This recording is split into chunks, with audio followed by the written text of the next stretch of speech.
136,000 pesos na halaga ng hinihinalang shabu ang nasamsam ng Panabo PNP sa isang buy-bust operation. Suspect arestado. Magbabalita dyan si Patrolwoman Daphne Pasaol.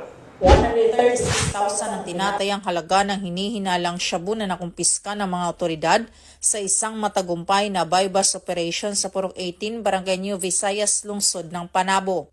Ang nasabing operasyon ay pinangunahan ng mga operatiba mula sa Panabo City Police Station, 2nd DMPMFC, katuwang ang Philippine Drug Enforcement Agency Davao del Norte.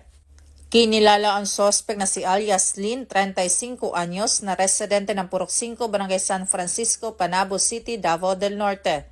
Mula sa kanya, nakuha ang hinihinalang shabu na may kabuang bigat na 20 grams at iba pang non-drug evidence. Kasalukuyan na sa kustodiya na ito ng nasabing istasyon para sa kaukulang proseso at pagsasampa ng kasong kaugnay sa paglabag sa Republic Act 9165 o ang Comprehensive Dangerous Drugs Act of 2002. Tuloy-tuloy naman ang pagsusumikap ng Police Regional Office 11 sa kanilang pinalakas na kampanya kontra ilegal na droga bilang bahagi ng kanilang pangakong panatilihin ng kaayusan at seguridad ng mamamayan.